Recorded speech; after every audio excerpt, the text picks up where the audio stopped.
Good evening, everyone. Welcome to Expedition Project live stream special edition tonight, where we're going to have a really fascinating tourism panel join us. Hopefully the first of many that we're going to be doing with this panel. The aim for tonight is, how does the future of tourism look in South Africa?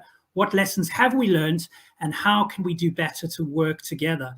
So the format of tonight's live stream will be a panel discussion where you'll be able to ask the panel questions, and we'll also be asking the panel questions ourselves to sort of get a sense of what everyone feels about a few things. The stream's planned for about an hour, but it could run beyond that. We'll have to see how we go. So get settled in, get a drink, get your tourism hats on, and let's see if we can all brainstorm exactly what's been happening recently. I'll be introducing the panel, the 9 panelists, one at a time, so we can get a little bit of an introduction about where they're coming from, who they're representing, and then we'll start to get a sense of exactly where they're coming from. But first, let's have a little look at what the South African tourism actually released a few months ago, just to put things in a little bit of context. This is not business as usual. No regular day of the week. There'll be no fighting the snooze button and getting ready for work. This will be something else. A country closed for travel, and so closed for business. But just you wait until we can travel again. Boy, are we going to travel. Long breaks and short getaways to B&Bs, lodges and hotels, girls' trips and getaways namajita. Hela, we'll be reintroducing ourselves to South Africa again. To her beautiful people and places. We'll be traveling to go see my lady Ekai. Stopping here and there along the way. We'll be exploring like never before, because we'll know what it's like not to be able to. There's nowhere we won't go. Imagine what's happening visiting a farm called Helixpan. Warian deep in a kankasi, wachesanyama koso. We'll do it all. We'll invest in our country right from our own pockets, making bookings here and reservations there, and getting people back to work again. But for now, stay home, stay safe, knowing that that it'll be South Africa again soon.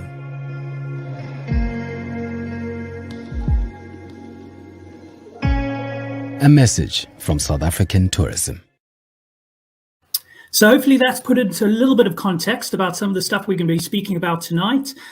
So my name's Roger. I'm the founder of Expedition Project. And for those of you who just joined us, we're going to be joined by 9 different people from all over South Africa. So we can talk a few things tourism. But I want you for now to imagine that we're going to take a little journey around South Africa, starting at Cape Town. And we're going to work up the East Coast all the way around, and start to introduce our panel one at a time, just to get a bit of a sense of who's going to be joining us. So first up, let's take a little journey from Cape Town, and we're heading up the Whale Coast to Hermanus, and let's have a look at that.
So joining us from Hermanus on the Whale Coast is Nikki. Hello, Nikki. Thank you so much for joining us. Why don't you tell everyone just a little bit about who you are and what you're up to? Good evening, guys. I'm Nikki Curry from Hermanus Tourism Bureau. We fall under Cape Whale Coast, which runs from Kleinmond right through to Gansbaai. Yes, I've been there for about 2 years now, and before Hermanus Tourism Bureau, I was working for Stanford Tourism Bureau. Fantastic. Thanks so much. So we're going to come back to Nikki for some questions in a minute. So let's continue on our little journey up the coast so we can meet the rest of the panel. If we're now moving further up the east coast, we're heading towards the Garden Route area, around to Knysna, Plettenberg Bay, Sedgefield, that area. And let's see if we can join the next panelist and have a little intro to show exactly where they're coming from.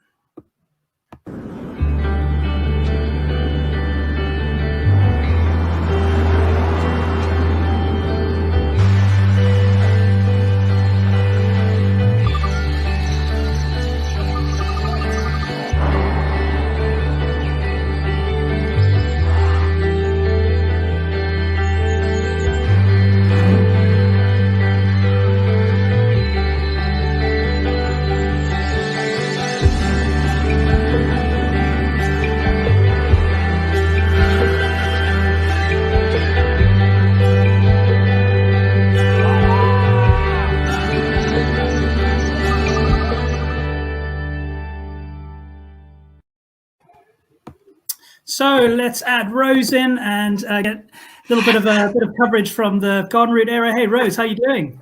I'm fine, and how are you, Rog? Fantastic, fantastic. So what's happening in the Garden Route these days, and what are you up to?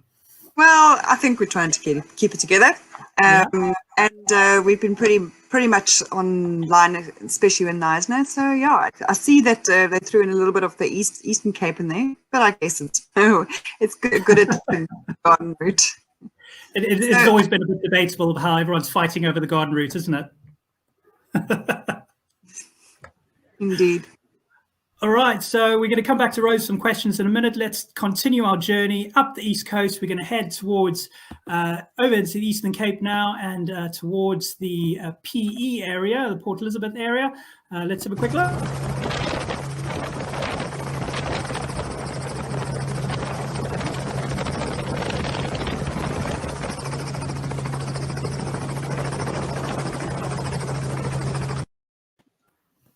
So we're now joined by Aidan, coming from Enza Safaris and Port Elizabeth area. How are you doing, Aidan? You all right? Good. Good evening, everyone. Thanks so much for joining us. So why don't you tell a little bit about yourself and who you're representing and what you're up to? Yeah, sure. So my name is Aidan. I'm the founder of Enza Safari. At Enza Safari, we're based in the Eastern Cape, but we are operational throughout South Africa, and we are providing guest experiences through the conservation management program. We are allowing guests to come in and be a part of conservation programs like rhino dehornings and elephant collarings and the sort of behind the scenes activities that people are not normally able to participate in. So we try to fund conservation projects through these sustainable tourism models. Fantastic. Cool. Okay, we're going to come back to you with some questions shortly. Let's continue our journey. We're going to head away from Port Elizabeth and now sort of to the Sunshine Coast and the Kenton-on-Sea area. So let's have a little look about what's happening there.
Absolutely loving these videos. Who cannot be more passionate about South Africa when you watch this stuff? Hey, we've got Debbie joining us from Sibuya Rhino Foundation and Sibuya Game Reserve. Hey, Debbie, thanks so much for joining us.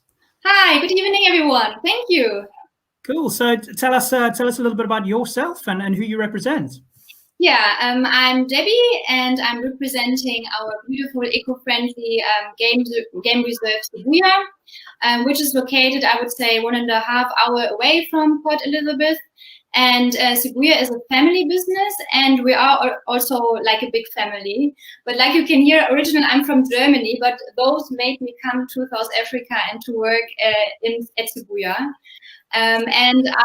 We are working as one of the lodge supervisors and also working for the Rhino Foundation. Fantastic. Well, South Africa's definitely taken the hearts of many an international person, so we can't blame you for laying roots where you are, 100%. Okay, so we're going to come back to Debbie with some questions in a bit. Let's continue our journey, meet the rest of our panel. We're going to head to the wild, wild, wild coast next. So let's have a little look at what we're going to be covering.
So fantastic. So Mark joining us from the beautiful Wild Coast and the fantastic Crawfords Beach Lodge. Hey, Mark, how are you doing? I'm good. How's it, Roger? How's it, everyone? Fantastic. So why don't you tell everyone a little bit about yourself and whereabouts you are? Okay, well, I'm Mark Crawford, one of the owners of Crawford's Beach Lodge.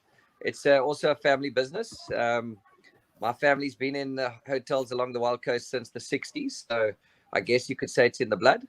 And we're in Sinsa East, which is about 30 minutes north of East London. So the southern tip of the Wild Coast, the gateway, basically. Fantastic. Such a beautiful, yet another beautiful part of South Africa. But I mean, to be honest, is there not, is there not a not beautiful part of South Africa? It's so fantastic. Okay, so moving along. Thank you so much, Mark. We're going to come back to you for some questions. So moving now for a long drive, if we imagine going further up the East Coast, and we're heading into KwaZulu-Natal.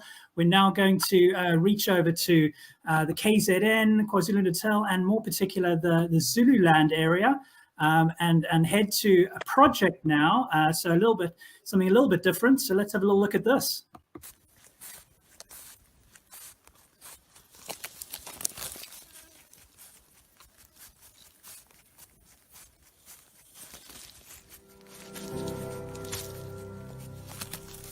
These animals have survived everything in 84 million years but humans. They're so vulnerable. And against humans, they have no protection.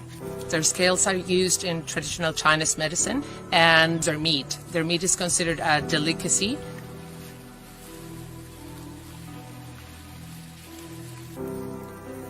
All these animals have been poached All these animals are rescued. Then they go through a recovery process in the Johannesburg Wildlife Veterinary Hospital. And after that, when they're ready to be released, they are located in different reserves. Luckily now, Zululand is an area that gets pangolins now. Just to reintroduce the species back into Zululand. I don't think we really even know the impact of these species on this area, on Zululand. It's not only that it's the most trafficked mammal in the planet and that it's incredibly unknown. A lot of stuff about their behavior, their reproduction, their cycles, many things that we still don't know. And it also makes it a bit complicated that the resources to be able to track them are not enough. Currently, we are rehabilitating Corona. She's a 2-year-old female pangolin. She's in the soft release process for 3 months. So we walk with her every day in a big 5-game reserve to feed her. No one really has found a way to feed Temming's round pangolin in captivity. We're waiting for her to go around 6.5 kilos to be safe enough to release her, and she's been doing amazing lately. The impact on the ecology in this area is mind-blowing. So it's a brilliant thing into the whole system, Wanyoni and the whole Zululand, which is really, really groundbreaking. This kind of job, it's a lot of work. Sometimes we're out till 3 a.m. tracking pangolins at the reserve and then walking in the night. It's just incredibly busy and, of course, incredibly expensive as well. We need so much resources. We need armed guards, we need vehicles, we need the tags, and we need the world to know that these animals have been in the planet for 84 million years. They're incredible, mind-blowing creatures that need to be known and need to be protected, but yesterday, we're late already. We really need support. I mean, you see them walking, they're the most incredible, resistant, well-equipped, designed creatures. They're just so 4x4, but in front of a human, they have no possibilities. It was a good day today. Amazing. It's going to be one of those things that you remember when you're old and grey and tell your grandkids about. It's like I never ever thought in a million years I would ever have such an experience.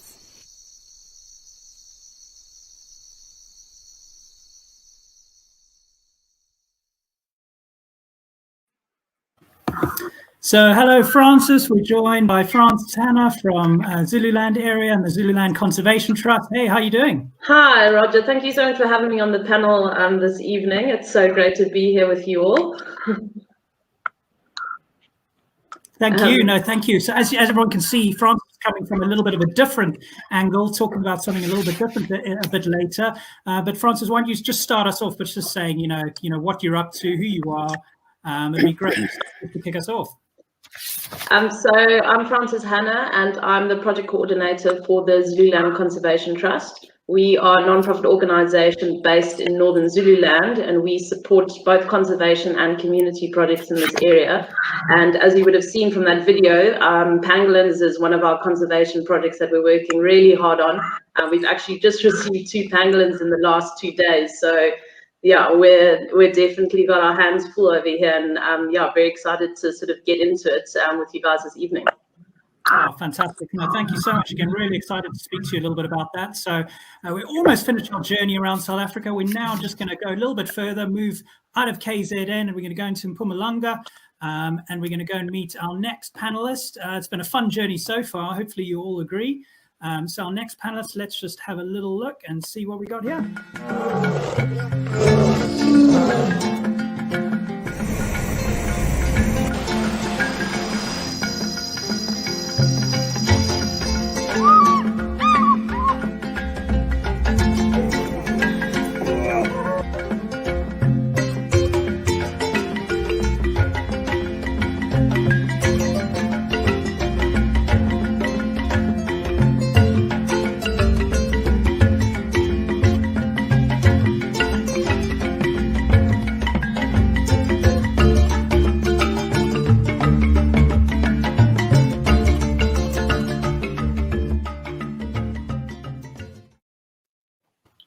So fantastic. We've now got Tom joining us from the Nelspruit area. Hey, Tom, good evening. How are you? Hi, Roger. Yeah, good, thanks. And thanks for including me on this panel. No problem at all. So why, there's a little bit of an introduction. Why don't you just tell everyone, a little bit about yourself and what you're up to? Okay, I'm Tom Foster from Kruger Lowveld Tourism. We're a private sector non-profit organization. Pretty much covering the Mpumalanga Lowveld and escarpment, as well as the southern Limpopo lowveld, and our area actually includes about 50% of the Kruger National Park as well. Our main role is one of destination marketing for the region, trying to get more bums in beds and people on safaris in our area. Fantastic. Thanks so much. Okay, so we're almost done with our little bit of an introduction to our panelists. We're now going to head all the way across to the other side of the country, head over to the Northern Cape, which I've heard is getting a lot of snow this time of the year. Can you believe it? So let's have a little check out of the Northern Cape and see what it looks like over there.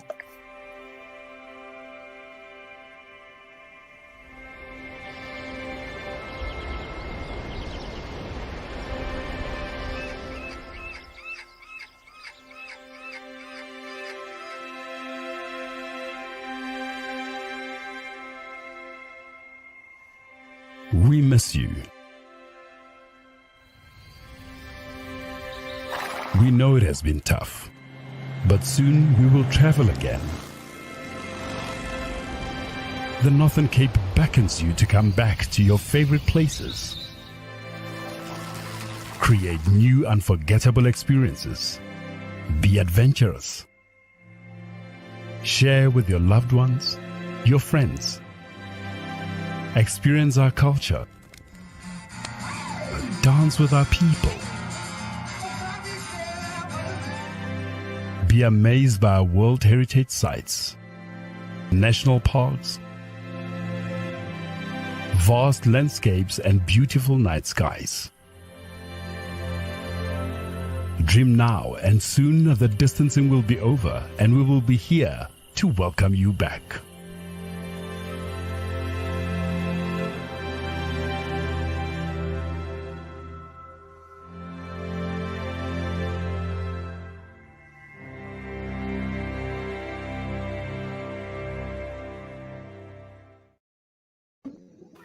So, hello, joining us representing the whole of the Northern Cape. That's quite a big responsibility for you tonight. Deanna, hello, how are you? Hi, hello everybody, and it's very lovely to join you all here tonight. Yes, and as you mentioned, the Northern Cape is totally incredible. Like this weekend, we had wonderful snow in Sutherland to the beautiful floral display just 150 kilometers away. So it's truly a place of contrast. Amazing. Thank you so much. Okay, so we're now just going to introduce our very last panelist joining us from actually all the way over in Canada. Let's just have a little bit of an introduction just to get a sense. It's actually part of the Expedition Project team, so let's just give everyone a bit of context about where we're coming from.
Good evening, Graham. Thank you so much for joining us all the way from Vancouver. How are you? Hey guys, yeah, I'm good. It's last of the summer days over here, so enjoying it while I still can.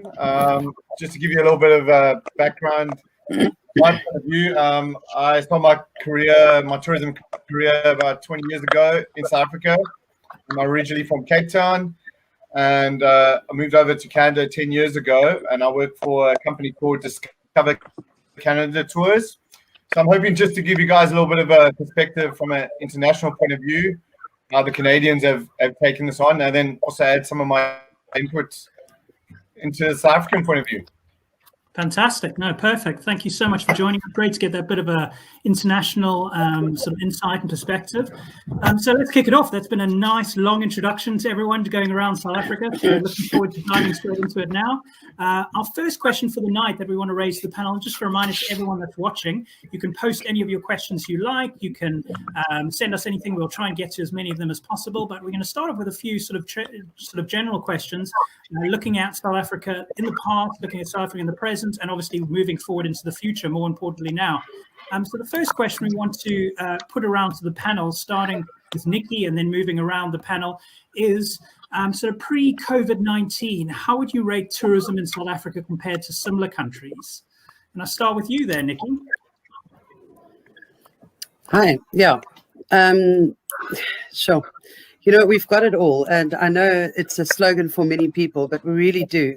Looking at our ocean, our berg, our beach, our bush, I can't think of many other places where you can go to one country and absolutely have it all. It's a package. Yeah. Oh, fantastic. Rose, anything to add on to that?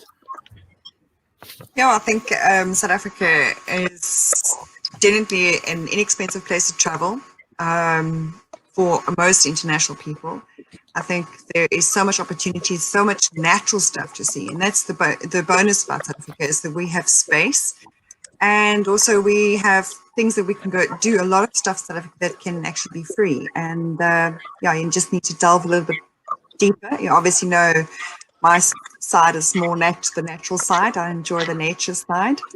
And yeah, so South Africa is really, I find that people who come here, they really enjoy adventure and the basic travel. So, yeah. So what about from a wildlife point of view, Aidan? Do you want to join in on that? Yeah, just from a safari point of view, I think our tourism industry is so varied, and it comes from the sort of the ecosystems and the biomes that we have throughout this country. You know, it's unrivaled throughout the world. If you have to compare any other major safari country like Kenya or Botswana or Zimbabwe or something like that, South Africa has safari locations from the Western Cape, from Cape Town all the way north to Limpopo, Hoedspruit area, where it's such a different experience. So the guest experience is so varied and completely different to any other country. So I think it's just a fantastic, location to visit. I completely think it's very different to anything else you can hope to expect. And how about you, Debbie? I mean, coming from Germany and now obviously basing yourself in South Africa, how would you compare the sort of South African tourism in general, compared to some sort of European countries? Yeah, I mean, I also can't praise South Africa enough. That's definitely true. And I see some flaws, and I think it always can be improved, let's say, the public transportation system that other countries far ahead of South Africa. But I think in general, the line is very, very great, because it offers also a different or a big variety of different budgets. So you can come here backpacking, you also can come here for luxury travel, and once you get here, the transport system, when you come by car, is very good. So the infrastructure is very good and easy, and also kind of safe. And then you have the friendly, beautiful people here. So it's like someone said, it's a big, beautiful package that South Africa offers. And then moving to you, Mark. So obviously, family history sort of around the Crawford's Beach Lodge and the Wild Coast area. Anything that you can add on to that? Yeah, well, obviously what was just touched on, the warmth and the friendliness of the people. That's always been a feature of our hotels, that outgoingness of the people. But where we live, you can land at an airport and drive 3 hours, and then the authenticity of people still living in mud huts that they lived in hundreds of years ago. So that's not something that you can find in all countries, where people are still living like that. And there's a charm there. So like everything, it is the all-in-one package. You can get it all here. Fantastic. So Francis, how about you from the KZN point of view, and generally what you've seen? Yeah, I think definitely touching on what Debbie and Mark was saying, I think it's the South African people that really make it, being based in Northern KZN, when you touch down in Durban, similar to what Mark was saying, 3 hours, whichever direction you go, you've got beautiful, unspoiled beaches, you've got the Drakensberg Mountains, and then you sort of come, Northern Zululand side, and you've got these incredible game reserves that are not hugely populated. A friend of mine was in HIP the other day, and he had a leopard sighting, just him and the leopard, no other vehicles. I mean, it's incredible what we have to offer on this side of the globe. And I think the people sort of make it so warm and so welcoming, and it's always good vibes. Fantastic. Thank you so much. So, Tom, you're obviously coming from a part of the world that is so popular for Kruger National Park and a lot of international tourists. And sometimes that's the only part of South Africa they'll see, just going straight to Kruger. From your point of view, how would you rate South Africa compared to similar animal-based, safari-based, or those kind of countries? I believe that we certainly have, from a safari point of view, and I did work in Kenya for a while. So from a safari point of view, we've got a far more diverse offering and far more superior. Our quality of accommodation in particular is generally more superior when not, compared to most of the rest of Africa from a safari point of view. And then obviously it's a hell of a lot easier to get to our, say, Kruger Park and those areas compared to, say, trying to get to the Masai Mara from Nairobi. And so we have those advantages, which we must exploit as much as we possibly can. And then, as everybody else has said, awesome people willing to bend over backwards to make sure that you have the best experience of your holiday. That's a fantastic perspective. Thanks so much. So, Deanna, from a Northern Cape perspective, I mean, obviously, such a sparsely populated province that you're based in. What's making it special there, and how would you compare that to other places you visited? Thank you very much. So I just would like to say, first of all, if you look at the volume of people arriving to South Africa versus the volume of international tourists that go to anywhere else in the world, I used to work in the Middle East and even Dubai. They have more visitors than South Africa has. And everybody around the platform has said how wonderful South Africa is. But something is not right, because why do we still just get 10 million international arrivals to South Africa? So I think it is fundamentally wrong in the packaging. How do we sell and present South Africa to the world? It is the same experience that's getting sold over and over again. And that is definitely one thing that was highlighted now in a post-COVID or during the period. People are looking for something different, something new, very authentic. And yes, everybody in South Africa say we have authentic experiences, but how does it really get packaged and sold? Because if we are doing it, and remember, we are a long-haul destination, and it is an expensive destination. And especially last year, with the increases in flights out of the UK to South Africa, it makes it expensive.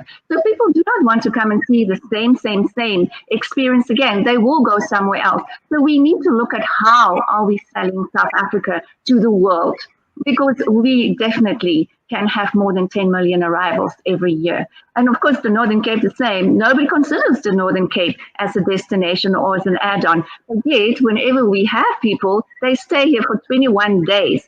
It's the longest anywhere in South Africa. So there is something right here, but it is just, again, to get past that very Cape Town, Garden Mpumalanga. It is gone, finished. We must move on.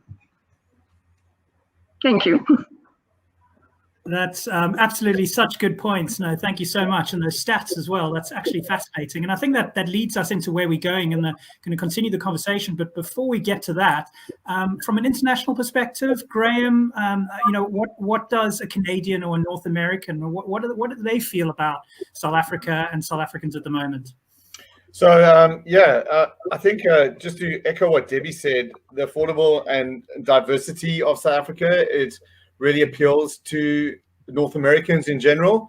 But on to Deanna's point is that long haul flights is a big problem, and it's one of those things that deters a lot of people from going to South Africa and Africa in general.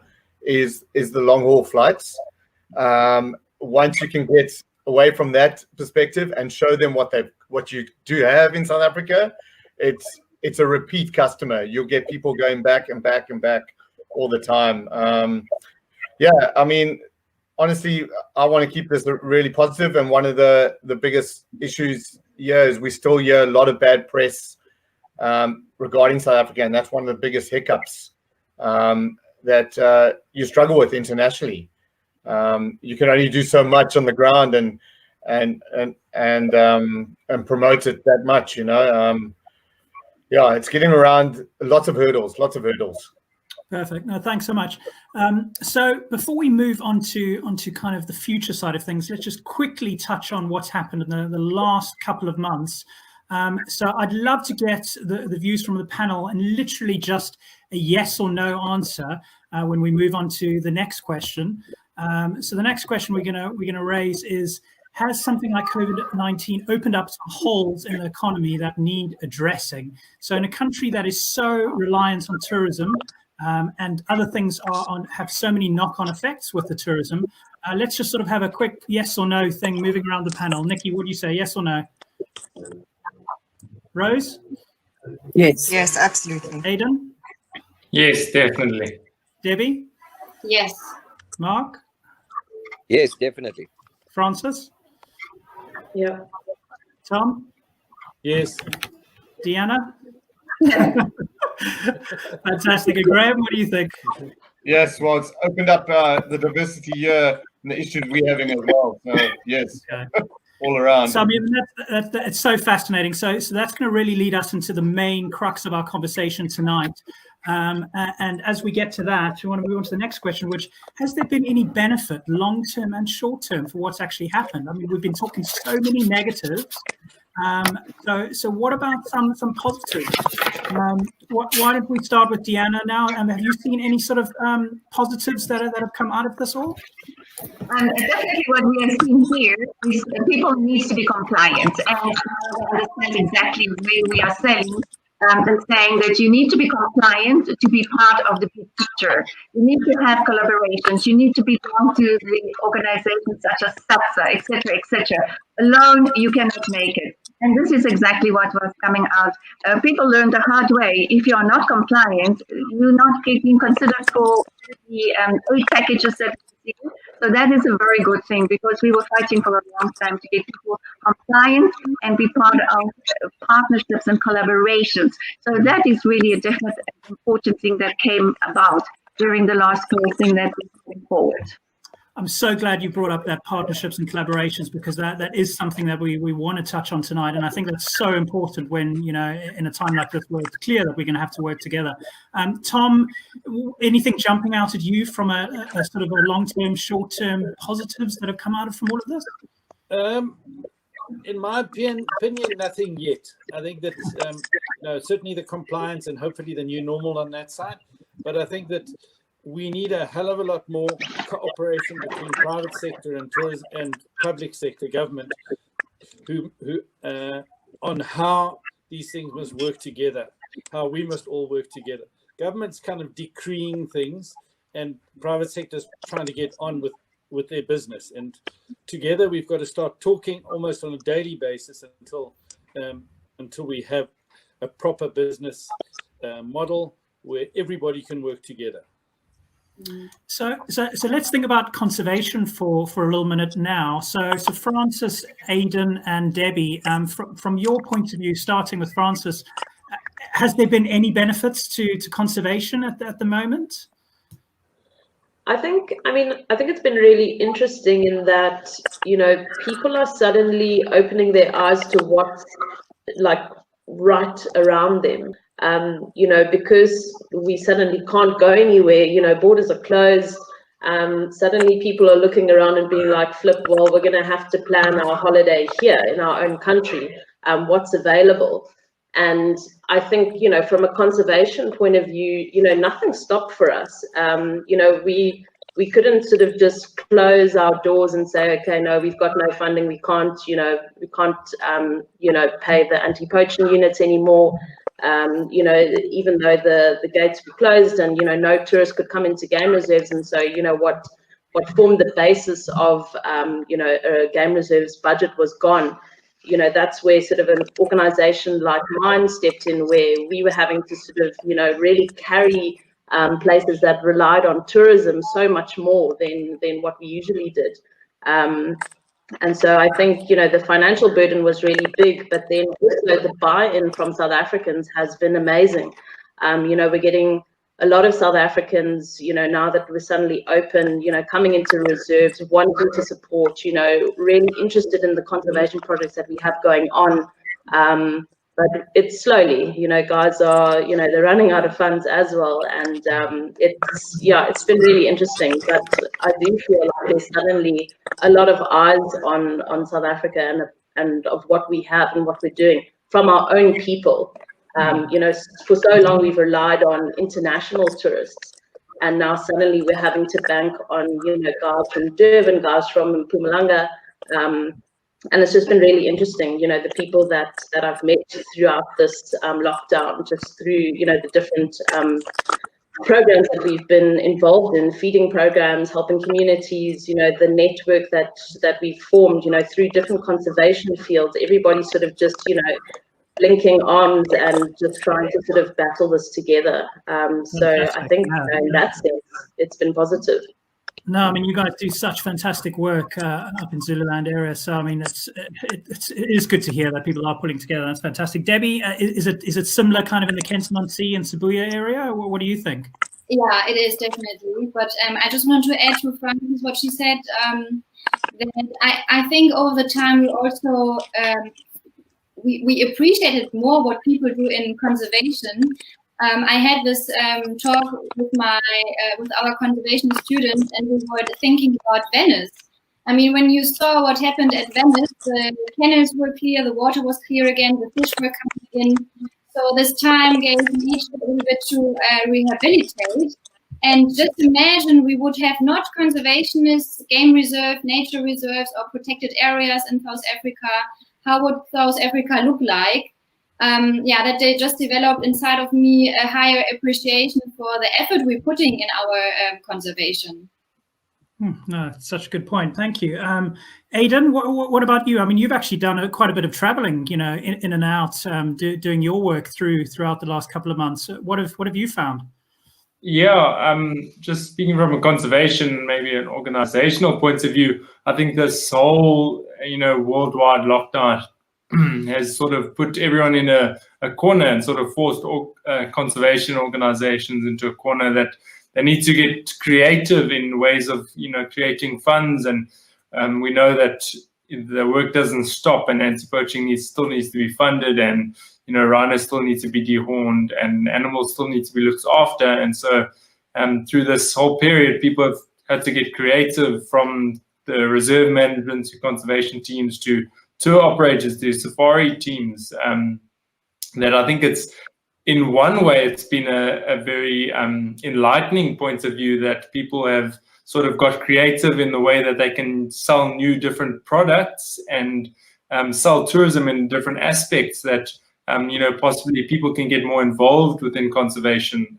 Speaking from a local perspective, you know, now we need to focus on the locals, and the locals can get more involved in conservation, and suddenly there's an avenue for people to get involved and for a new revenue of funding to, you know, go towards conservation. So I think it's been a beneficial aspect in some points of views, and obviously it's been, you know, hugely detrimental nationwide, but it's forced people to get creative and experimental, and, you know, that's the driving force towards change. So I think that's, you know, you have to look at some positives as well. Fantastic. Thanks so much. So I want to lead into something now. I'm gonna pick your brain now, Rose. So you guys have in the sort of garden route area have done an amazing job recently, pulling off something which I think is very special and really heading down a very innovative and possibly quite a sustainable line, so to speak, in a way. But I'd love to hear you tell us a little bit about what you've been up to, especially in the July point of view, if you know what I'm talking about. Yes.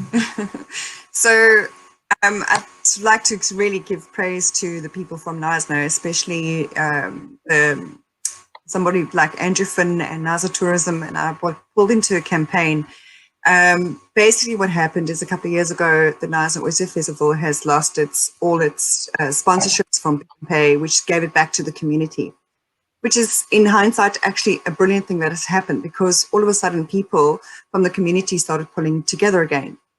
As lockdown happened, we found that they were in a space where what were they going to do with the Oyster Festival?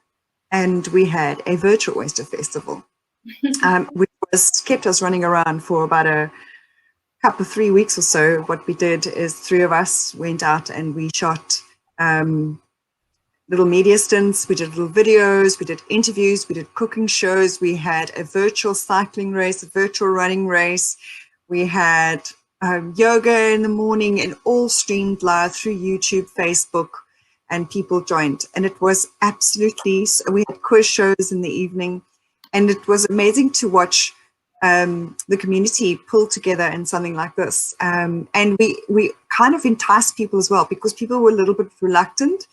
And it turned out to be absolutely, we did all kinds of oyster shucking, all kinds of oyster eating, cooking.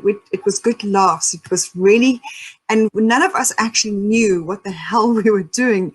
And we just threw in all our passions, and we threw in all our effort. We worked day and night to create this beautiful virtual oyster festival.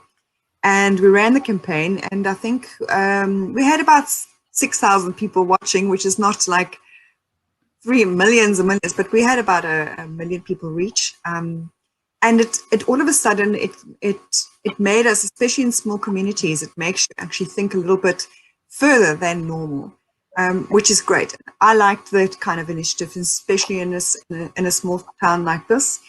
And the debriefing for afterwards was basically is that we will not give up this virtual reality that we're living in, and going forward as well into the next year. So we might add on more virtual stuff, almost like we're doing now, like a live stream through the Oyster Festival, plus having events, plus having interviews, and it's opened a completely new world. It really has, I think, the one thing about South African people are they're extremely resilient, and they will find a way to make things happen. And that's what I really appreciate about it. So that was my that was our little COVID stint, and it worked very well, and we had a load of fun doing it. Thank you so much for sharing that story. And I think you touched on a couple of points there, that resilience is obviously so important. And I think South Africans in general have such an entrepreneurial talent for coming up with solutions to problems and to pull that off. And it's so exciting to hear that now this opportunity can be opened up to people who may never, ever be able to come visit the garden route, but now they can actually enjoy it virtually. And I think this is so inspiring for all of us, because it means that it's possible. You've pulled something off, which probably not many people thought could be pulled off. So that's incredible. So let's move on to Nikki now. So from a Hermanus point of view, obviously you guys are have a big sort of whale festival sort of following.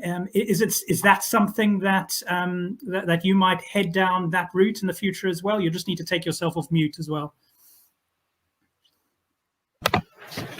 Right. Okay. So yes, of course, we're sitting with the events calendar of about between 59 and 69 annual events a year in the Overberg, and of course most of them has been cancelled. And when it comes to the Whale Festival next year, definitely we'll look at it again. The positives that came out of this, I must say, I just made a few notes here, is things like our feeding programs that we did and upliftment programs. As you well know, we are a UNESCO City of Gastronomy. So we've got such a status to uphold. And throughout COVID, it's made it very, very difficult, because we have to have a certain amount of events. So yeah, we really had to get innovative, which is fantastic. However, yeah, I would like to be positive all the time, but I can't. It's difficult. It has been difficult. Hermanus and Overstrand, of course, solely survives on tourism. There's not many other businesses that can bring in money for us. So this is hard. We've got all our restaurants that had to close down, a lot that had to close down, a lot that had to retrench people. Those people are now sitting. We're not a big city. We can't send them out and go work other places. They are right there. So we have to get innovative now with new upliftment projects and whatnot, which we've been starting to do. So yeah, I'm sorry, I'm not sounding very positive. It's been a ride, I think, for all of us, but it's been difficult. There has been good stuff coming out of it though. But at this point, I would want to see more. I think that leads us into, we've got a question that's just come in now from Jacques. He says, do you think it's important for the tourism industry members to embrace tech and the use of automation moving forward? So obviously with everything that's happened now, the story we've now heard from Rose and Nikki's point of view there, as well as all the other little bits we've heard, what does the panel think generally about tech? Is that something that we're all going to have to kind of embrace? Can we start with you, Mark? Yeah, Roger. Well, we have thought about it and how to incorporate it, and even with the Zoom meetings, because we do a lot of corporate stuff here, having some people abroad or whatever Zoom in and having facilities in place where the screen's up for the guys. So in that sort of way, incorporating it, but it is sort of counterproductive too, because having people come here has been part of the package, and now people can have these meetings online. It has made our job a little bit more difficult. So we are going to have to get creative in terms of selling why it's still better to have these meetings in person and what can be achieved face to face rather than online. I know we raised money during this lockdown with virtual concerts where we had musicians from Cape Town and even Los Angeles stuff perform, and we streamed it through our show, and we raised money for the staff that way. So we have used it in our advantage as well. But yeah, it is something we've got to wrap our heads around, because it has changed how everything is done, and people don't have to go away now to accomplish something like we're doing right now. We're all sitting in different towns and cities and countries and having a conversation and a sort of information sharing meeting. So, Thanks so much. Does anyone want to add anything onto that from Jacques' question? Yeah, I'll go. I think it's been incredibly interesting to watch the whole world adapt to virtual, meetings and watching things online live, which has been the big thing during this COVID. I know this whole Wild Earth safari and watching game drives live morning and afternoon has been fantastic for a lot of viewers that can't access South Africa at the moment. We just hope that this is a form of advertising for the country and for tourism within our country, that people have been getting a taste. I know of relatives and family members that have been watching this religiously morning and afternoon, watching their game drives, getting their game drives in online, and to see it has been fantastic. And we can only hope to build on that people will then convert that virtual viewership into actual viewing it live in person, because nothing beats watching animals in person. But, we can only hope, but it's made a big influence, I think. Oh, thank you so much for that. Deanna, you wanted to add something? Thank you. I think it's a little bit more than virtual. We need to start thinking broader, like having a virtual assistant when people check in. You must minimize contact between your client and you. So we need to start looking at those kind of things. So in some of the properties already overseas, you do not really see a person because everything is by a virtual assistant, AR, all these kinds of technology. We need to think broader and embrace AR and virtual in that thing, so that it's in your properties or in your game reserves, there's already technology, so that you limit people from being in touch with you. So online bookings in, so you go straight to your room, you check in with your phone on your room cards. You don't use room cards, you use phones. So that is kind of the technology, but we should now start thinking, we are now past the virtual meetings and past this and past that. So that is what we need to embrace now, is the next level of tech. Wow. Okay, fantastic. Rose, you wanted to add something to that? Yes, I think one of the things that because of my online presence, is that I've basically seen is that how many people have actually enjoyed little simple things. Most of my stuff is little visuals, video, photography, and me, I only talk tourism, and people actually embrace that. And that, to me, this little storytelling on social media platforms, whatever platforms, it's for me so important. I've watched it grow over the years, and that's why I have it following the grows. That's visual content.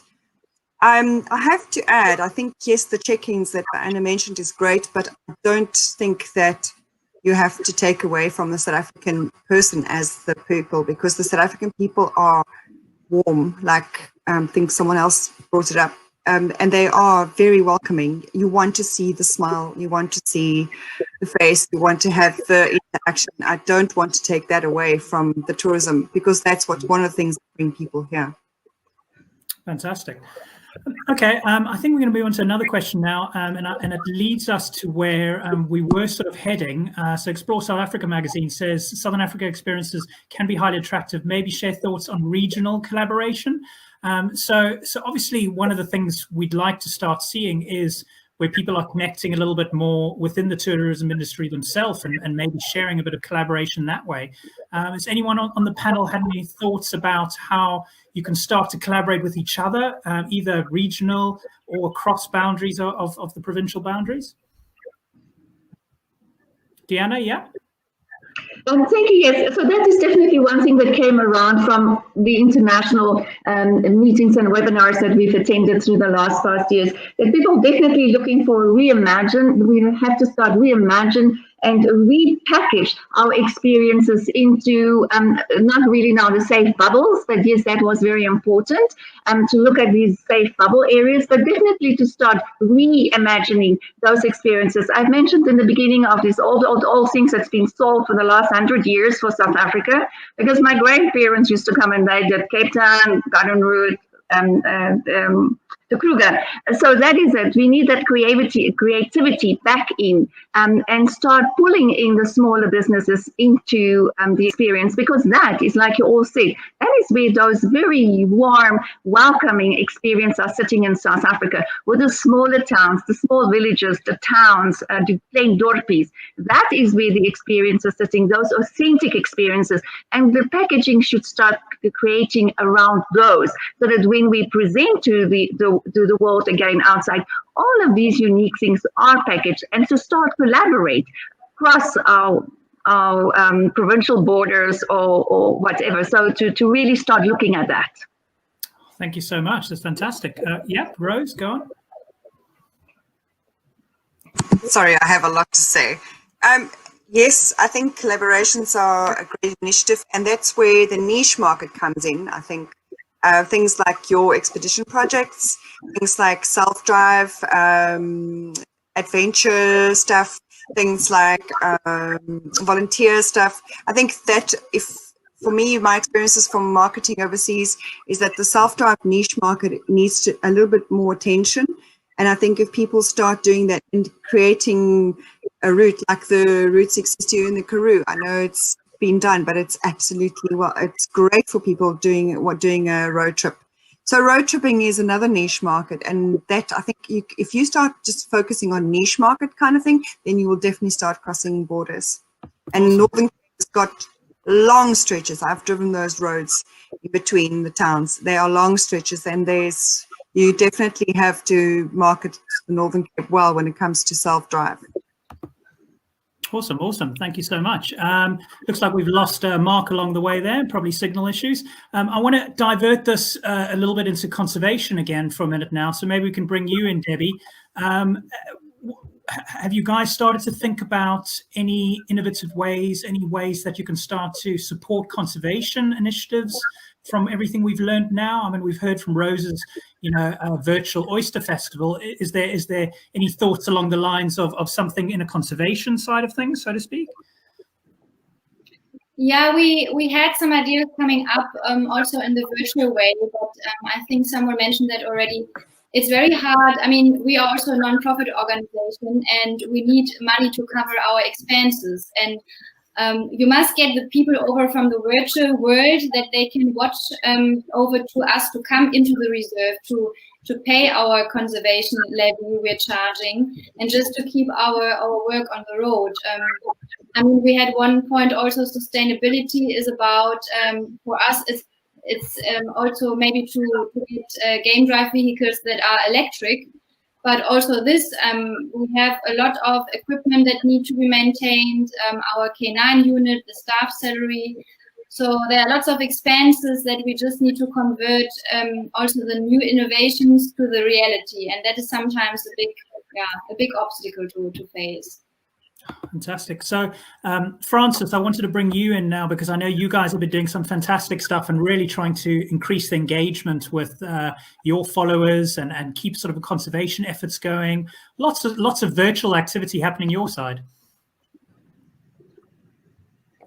Yeah, so I think the way the world is going, it's actually been an incredible opportunity to suddenly involve everybody. Anybody who's got an internet connection, is suddenly able to go on these virtual game drives. That's able to, go on a pangolin walk, go anywhere just sort of by sitting at home. So it's almost like it's made us kind of slow down and be like, geez, suddenly we can't have, people physically here. So how are we going to get this online? So, during the first stage of the lockdown, we had an initiative called Wild Again, which started, and it started off as Wild Again for 19, which was our trustees' kids, and they came into the bush and they literally survived for 19 days. And they filmed their entire journey on their cell phones, which we uploaded every single day. And, suddenly everybody was just involved in what these two siblings were going through. And then they handed over the baton, and the next thing we had Wild Again for 20. And people get so invested in just the story. And I think it's the same with these virtual game drives. Everybody, you're sitting at home and you're building a relationship with either somebody's adventure, or it's a pride of lions, or a leopard who's had a cub. And suddenly, you've got the whole world kind of just watching Africa. It's just naturally unfolding, and suddenly, you've got such a greater audience, just tuning in. And I think it's been an incredible opportunity to sort of put South Africa on the map. And a lot of people would never have been able to afford to travel here, and suddenly, they're sitting in their lounge and they're able to experience all these things, and they're still feeling that connection with Africa from their living room. And it's been really amazing. And this is sort of the world that we're in now. I mean, everything is virtual these days. So we have to kind of just get on board and get with the times. This is, the borders aren't going to be opening for a while. So, this is where we're at. Oh, thank you so much. So I'm gonna hand over to Graham in a minute and get an international perspective. But I just want to remind everyone that we've passed the hour mark now. So our scheduled sort of slot for this stream is potentially coming to an end. We will stay on for a little bit longer for any of the panelists, any of the viewers who do want to continue watching, because there's so much we can talk about. But we're gonna start asking you to send in your final questions now online. If there is anything you want us to specifically ask the panel, we've got a couple more we want to get through ourselves as well.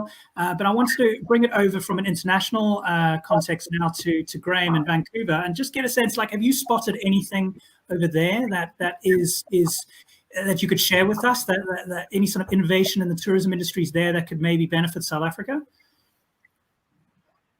Yeah, it's very interesting actually, listening to everybody speak and the developments that you guys have come up with, because We opened for tours about 2 months ago, and one of the big issues were obviously shifting the focus from profitability to sustainability, because we had to, I think, as Aidan mentioned, we had to see this as a marketing ploy, not really as making any profit. The groups are smaller. You've got now local. We focused too much on international in the past, so gaps were shown there.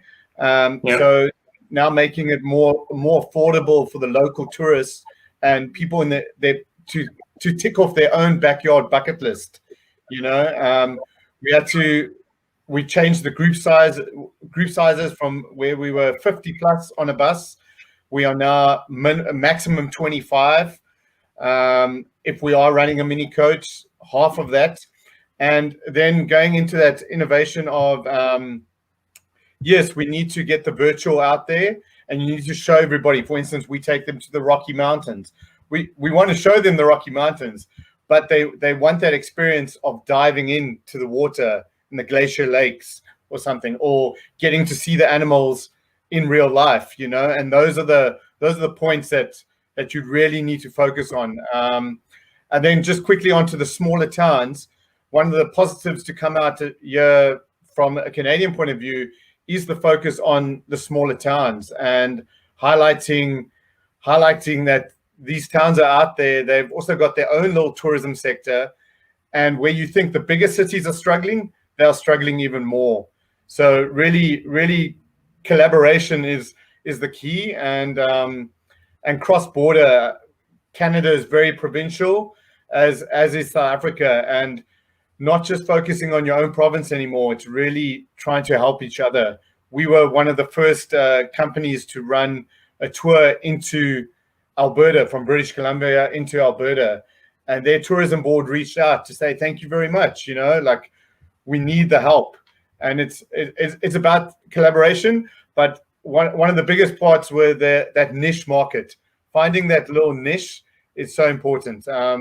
If you guys can figure that out, that is what will keep people going on longer and longer. Because as you said, everyone goes to South Africa for the animals, but you need the little niches to keep it going, sustain it. That's fantastic, Grant. Thank you so much. No, that's a great point.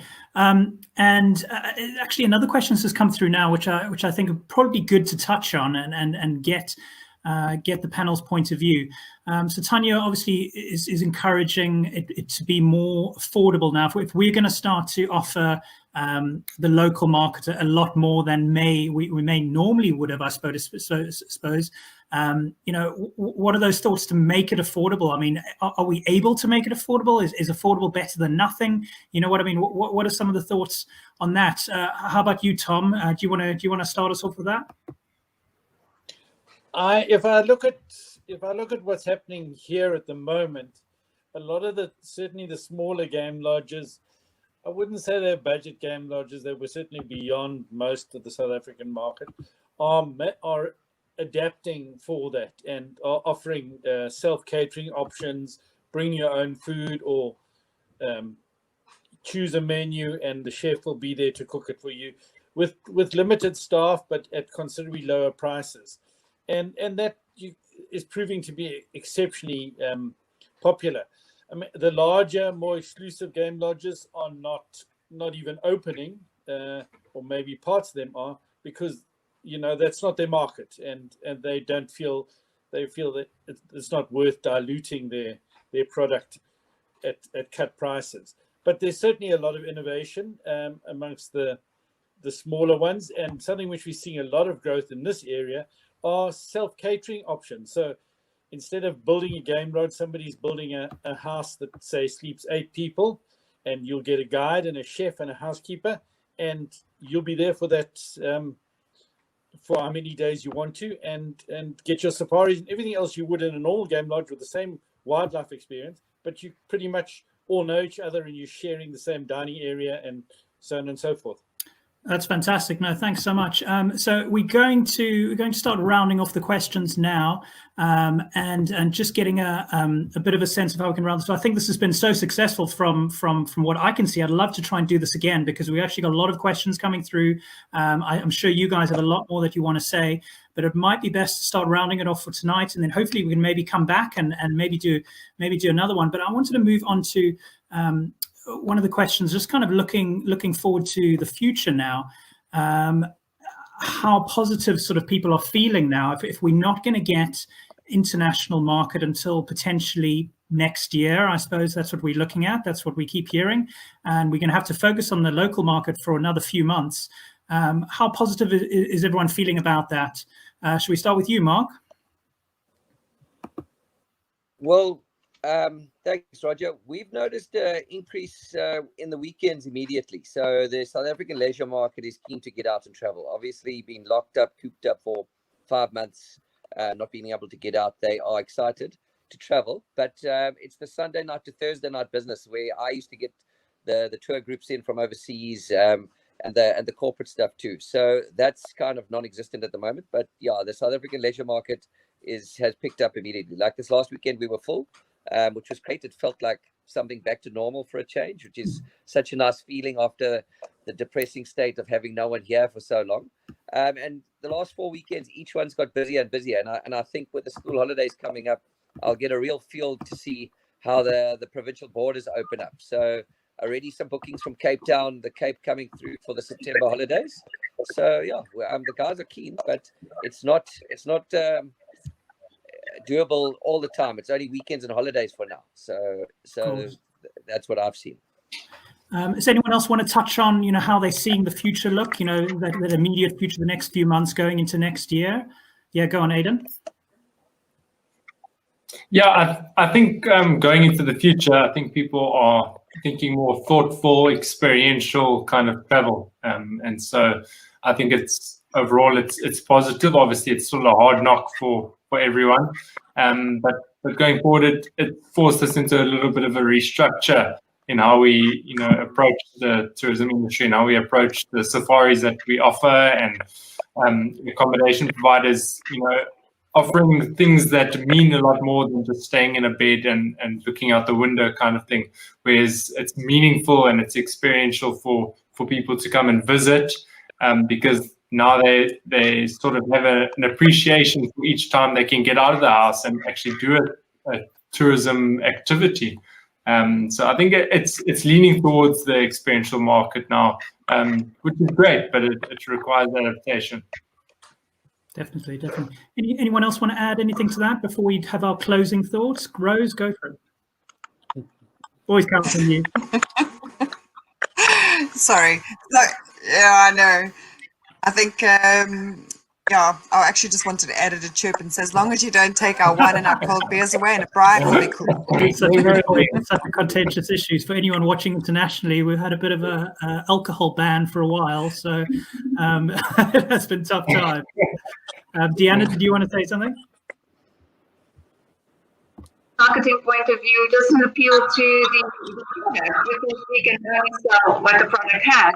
And that was quite interesting. So in July, when intra-provincial travel opened, the product in the Northern Cape said, no, they're waiting for the South Africans to travel. They're not interested, although more than 500,000 Northern Cape people traveled to the Northern Cape last year. And then when the inter-provincial travel opened, then it was they're not interested in South Africa. And I think that is just our product owners, just the appeal. You need to start thinking the new things. You need to look at the market that is right here now. Get affordable travel. Because that is why also such a huge number of South Africans used to go to Bali, Thailand, because it is inexpensive to travel there. So it is really, I know it's financially difficult right now, but you need to look at the market that we have right now and give the market now something to do. And yes, the internationals will come back, but we must stop short-changing the domestic market and chase the international market, which is going to be difficult. Thank you so much. Thank you so much. Okay, guys, I think what we're going to do now is we're just going to go around the panel and just round everything up with any sort of final words you want to say, any bits of wisdom, any bits of encouragement, anything you want to say. You guys have been fantastic. So let's go back and start again with you, Nikki, if we can, and just get a sense of how we can round this off and what your final thoughts are. Okay. Sorry, there's a lot of background noise there. Yeah, no, look, Hermanus is open. We've been working exceptionally hard. Our wine route's open, which is great. So come for that. And yes, our whales are here. We've had beautiful mothers that had calves yesterday and the day before, which was fantastic. Yeah, so it's stunning. It's stunning. We are working hard on it. And for the first time, looking out your window and seeing some traffic at Hermanus, which never happens, is absolutely amazing. Oh, fantastic. So, thank you. How about you, Rose? Any final thoughts from you?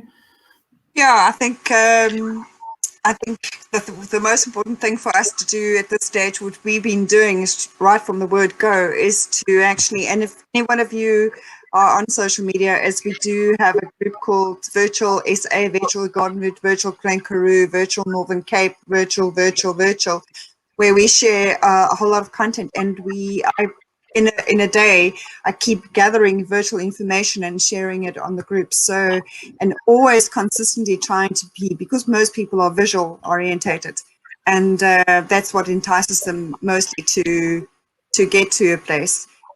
We've been very lucky. So I think if anybody has that kind of virtual stuff out there, just share little stories. People love it. That's my, Thank you so much. yeah. Aidan, over to you. Oh, hang on. Let me just unmute you 1 second. Sorry, Aidan. Start again. My mistake. Start again. No stress. My final two thoughts, I think, would be from the consumer point of view, from the local tourist, is get out and explore your country. There's amazing opportunities around it at the moment that have not normally been accessible and only accessible to international tourists. And I think it's fantastic that locals can start to get a taste of what this country has to offer that sometime has been a niche towards the internationals. So, go out and enjoy it. It's a unique opportunity. And from the, tourism organization point of view, is everyone should, approach this as an opportunity as well towards marketing your establishment, marketing your area towards the locals that always have connections overseas as well, and enjoy this as a collaboration. Your area, your safari, your town, there's unique opportunities available, and we have to grab hold of the opportunity like we can. Thank you so much. Over to you, Debbie. What final thoughts have you got for us? Yeah, I think this whole situation made us just realizing that we have to think out of the box sometimes.